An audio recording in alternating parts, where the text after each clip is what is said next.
Quinto programa ya. Antena Plus lleva 5 programas y tenemos a una invitada especial que forma parte de la comunidad de Tesia Plus. Cruz Iniesta, bienvenida. Gracias, Jordan, encantada de estar aquí. Cruz, cuéntanos, ¿qué te trae por este barquito? Pues un poquito os agradezco la invitación y lo que me trae un poco es intentar ayudar y aportar desde mi experiencia como copywriter, pues un poquito de luz a un problema muy general que es toda la gente que se enfrenta a tener webs, que es cómo enfocar muchas veces sus contenidos y cómo escribir y cómo tal para poder captar la atención del público. Sabes que hoy tenemos un tema que a mucha gente le da dolor de cabeza, de verdad. Hoy hablamos sobre textos que posicionan, cómo escribirlos, qué hacer con ellos, por dónde empezar. Así que, ¿qué te parece si abordamos este tema y nos cuentas tu experiencia? Estupendo. Aquí comienza Antena Plus.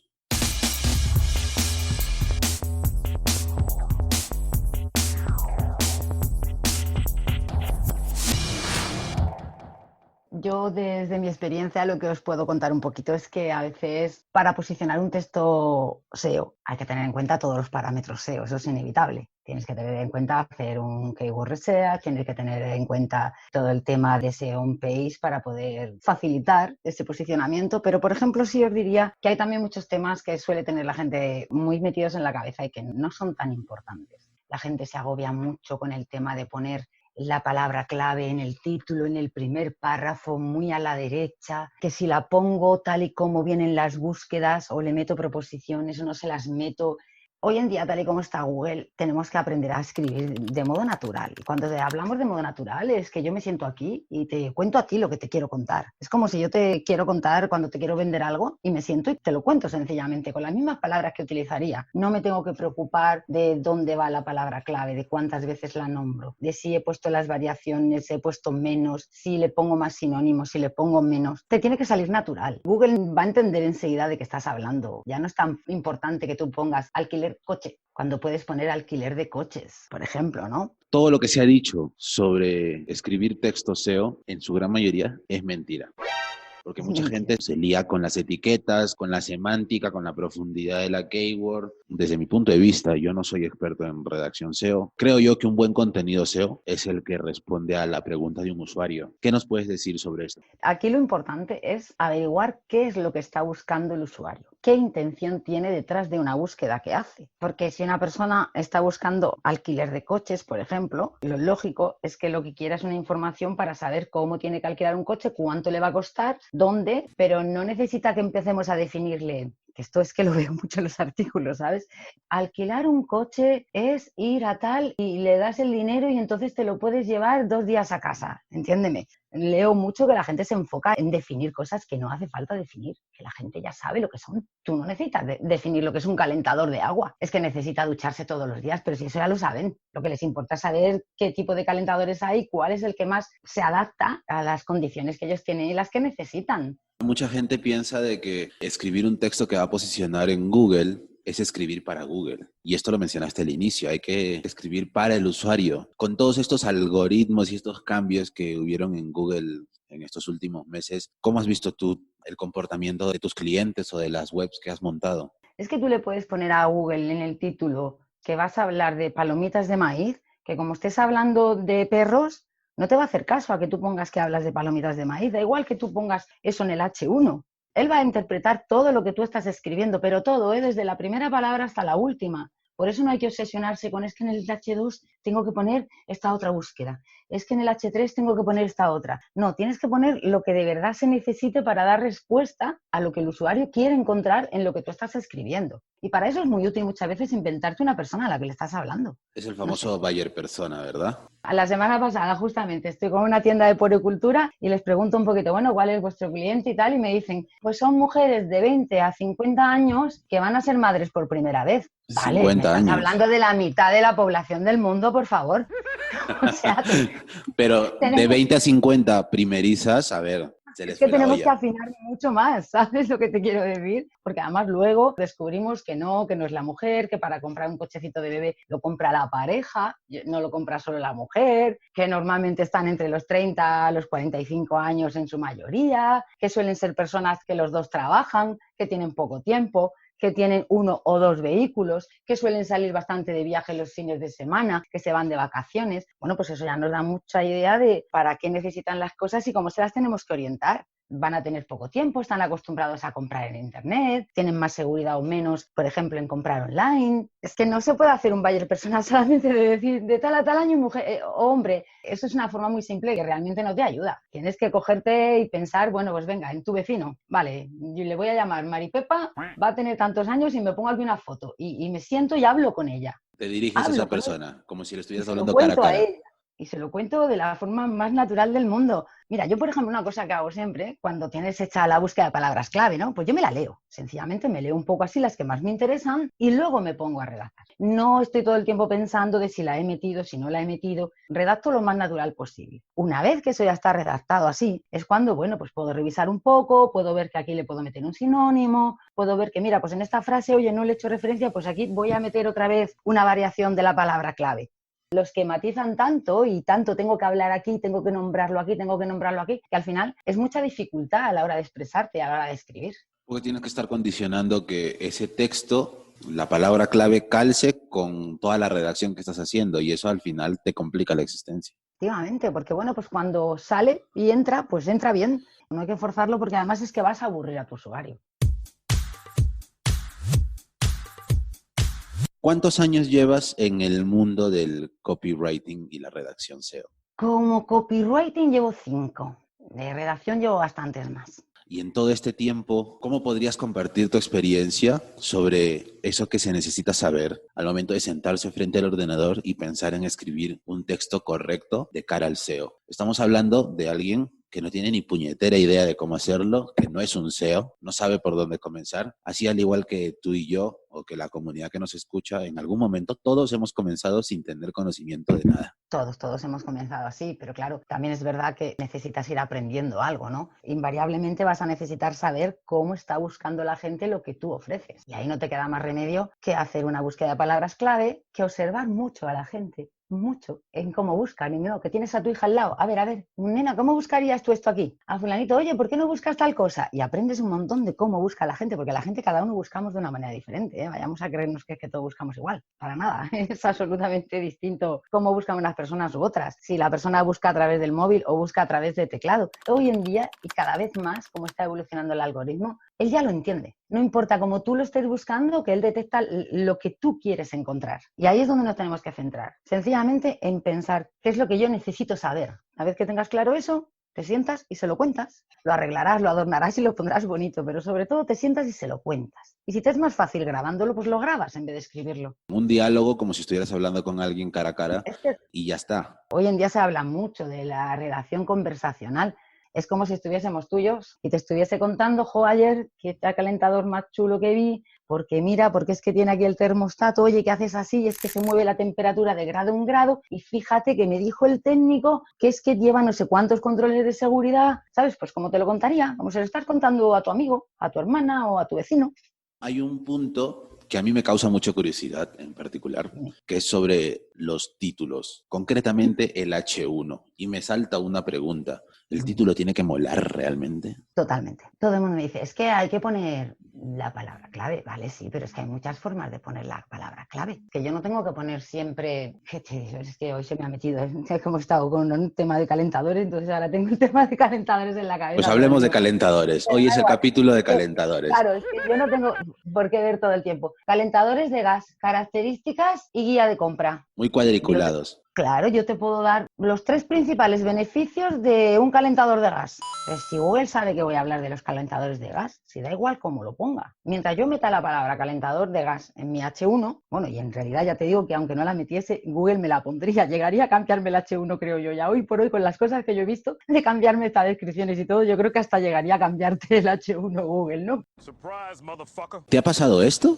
¿Esto que No, comentas de que te cambien el no, H1? el H1 no me lo han llegado a cambiar nunca. Bueno, claro, los trabajamos y evidentemente no ha habido situación de que me lo cambien, ¿no? Pero, por ejemplo, lo que es la metadescripción, sí. Eso sí ha llegado a decir, jolín, pues ya está, es que no es lo que Google busca, la que hemos puesto no es la que Google busca. se ha quitado la que tú has puesto y te ha cogido cualquier otro párrafo y te ha mezclado párrafos para hacer él la metadescripción. O sea, me estás diciendo que Google prácticamente te ha espineado la metadescripción. No, te lo espinea completamente, pero el texto entero. Google se alimenta de nosotros. Eso que lo tengamos muy claro. Y te espinea y se ha pasado porque tú no lo estás enfocando bien a la intención real del usuario, quieres darle tú otra importancia a cosas que te interesan y Google dice, sí, sí, vale, eso es lo que tú quieres, pero en realidad tú de lo que estás hablando y tú a lo que estás dando respuesta es a esto otro. Entonces ha cogido frases y las ha mezclado en una metadescripción. Oye, y en todo este tiempo, ¿qué cosas son las que a ti no te han funcionado con respecto al tema de los textos SEO? Lo que menos me ha funcionado siempre es hacer muchísimo caso a tanta obsesión y tanta estructura con el tema SEO. Esta estructura cuadriculada y rígida igual para todos. Hablamos de un esquema tipo el H1 arriba, un párrafo que llame la atención y agrupar el contenido en diferentes H2. Sí, pero bueno, ese esquema viene a ser normal. Es más la repetición, porque es que tú entras en muchos nichos de afiliados y es que todos tienen el mismo título y todos se dividen en las mismas secciones y además las titulan igual.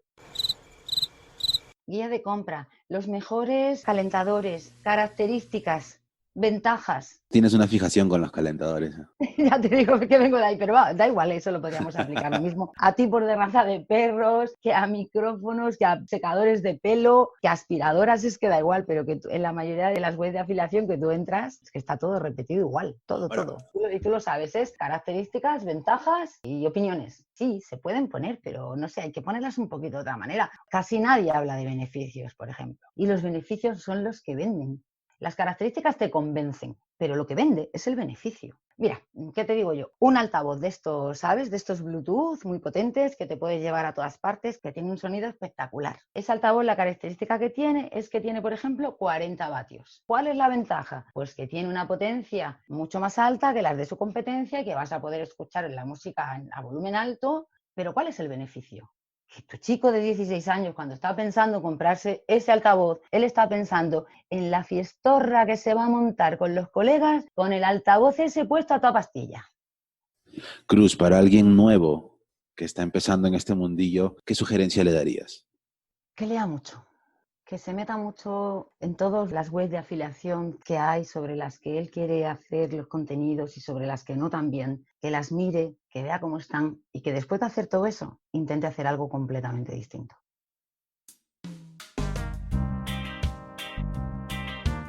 Responde si puedes.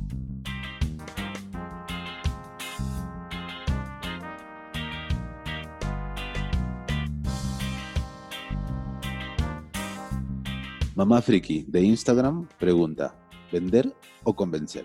Vender, tenemos que vender siempre. Y lo que pasa es que para vender antes tenemos que convencer. Y para convencer necesitamos generar confianza. Hablando muy de tú a las personas, no engañándolas nunca, no contándoles mentiras, utilizando un lenguaje muy, muy claro, muy del día a día, olvidarnos de los tecnicismos y de las palabras súper edulcoradas, no exagerando los adjetivos, no, ya te digo, hablando de un modo muy natural. Mamá Friki, si nos escuchas, ya sabes por dónde empezar. Francis, de Facebook, nos lanza una pregunta y dice, ¡ay, Dios mío, con las Longtail! ¿Qué puedo hacer para optimizarlas? Es que las long tail son el lenguaje natural, entonces la gente no se tendría que preocupar tanto con las long tail. Moda no son, ¿eh? No, por eso, pero están ahora como muy en boca de todo el mundo. Y la long tail lo único que hace es precisamente segmentar muchísimo más a qué público le estamos hablando. Son estupendas por eso, porque no es lo mismo hablar ordenadores de mesa que hablar ordenadores de mesa para estudiantes o ordenadores de mesa para gamers. Nosotros podemos especificar muchísimo más nuestro contenido y a quién nos dirigimos. Con lo cual va a ser mucho más fácil convencer y va a ser mucho más fácil vender. Hace un tiempo vi un video en YouTube de un SEO muy conocido que hablaba sobre el tema de las long tail para dar ese empujoncito inicial a una web que recién está agarrando tráfico, visitas y tales. Porque si nos metemos a competir, entre comillas, competir con palabras claves más generalizadas, la competencia es brutal. No nos va a ver, pero ni Dios. Pero es que eso es lógico. Es lógico que si ponemos manzanas va a haber muchísima más gente que busque manzanas que gente que busque manzanas manzanas reineta para hacer un postre, ¿vale? Tenemos también que aprovechar como esas pequeñas puertas traseras en las que nos es más fácil ir posicionando diferente contenido, que al ir interactuando con el público y al ir recibiendo visitas, cada vez va dándole poquito a poquito también más fuerza a nuestra propia web. Pero además es que las personas, cuando tienen un móvil en la mano, te aseguro que no buscan manzanas, buscan manzanas reinetas para hacer un dulce. Un webmaster desesperado de Telegram nos pregunta, ¿existe algún esquema o pauta de contenido SEO? Es que no me posiciona ninguna de las webs que tengo y ya no sé qué hacer. Bueno, yo le diría que no es tanto problema del esquema entonces como de que una de dos, o está en búsquedas muy competidas, con lo cual, aunque tuviese el mejor contenido del mundo, pues necesitaría otra serie de acciones SEO para darle empuje y necesitaría pasar tiempo y tal para entrar en ese campo de batalla, o no está sabiendo interpretar bien lo que está buscando el usuario, con lo cual no le está dando la respuesta que se necesita. El tema de estructura, la gente piensa estructura, pero estructura hay que entender un texto como si fuese un libro. El H1 sería el título del libro, los H2 son los diferentes capítulos y los H3 y lo que tienes dentro pues es la historia que va dentro de cada capítulo. Al fin de cuentas, lo que vende, lo que convence, es la historia. Es la historia. Importante no contarla desorganizada. Pasa igual si yo me siento contigo, si empiezo a hablarte de una cosa, salto a otra y te lo mezclo todo en la cabeza, al final no vas a saber de lo que te estoy hablando. Luego, bueno, hay una serie de fórmulas, son como pequeñas herramientas, pequeños guiones que en el copywriting pues que ayudan un poco a guiar a la persona por ese camino, ¿no? En el que, bueno, pues vas generando primero una atención, vas atacando una serie de problemas o le vas cubriendo las necesidades, le vas haciendo ver que la solución que tú tienes es la que se ajusta a la que él se necesita y luego pues vas haciéndole como una llamada a la acción, como diciéndole, bueno, venga, va, pues ahora que lo sabes, venga, vamos, ven aquí, compra. Esto viene de la mano con el método AIDA, ¿verdad? No solamente el AIDA, hay bastantes herramientas más de este tipo. El AIDA es bastante famoso, todos estos están probados. Pasa que AIDA es casi más para lo que es una publicidad. Donde AIDA es efectivo casi al 100% es en los anuncios. En todas estas anuncios que hacemos en Facebook Ads, que hacemos en Google Ads, AIDA para eso es maravilloso. No nos enrollemos en este tema porque esto viene en un próximo episodio. Por eso yo no había nombrado del AIDA. Cuando tú me has preguntado, digo, bueno. No te preocupes. Dejemos esta cerecita servida en el pastel para que la gente que nos está escuchando se enganche al siguiente episodio. Bueno, Cruz, muchísimas gracias por participar de este 5º programa y espero tenerte en futuros episodios. Muchas gracias a vosotros por haberme traído. No sé si habré podido dar alguna luz a la gente sobre este tema o les habré creado más lío. Pero bueno, de todas formas en el grupo me tenéis todos y cualquier cosa en la que pueda ayudar, pues ya sabéis, yo encantada de poder colaborar con vosotros siempre que me necesitéis. Pues muchas gracias a todos por escucharnos. Nos escuchamos la semana que viene, misma hora, mismo día. Hasta luego.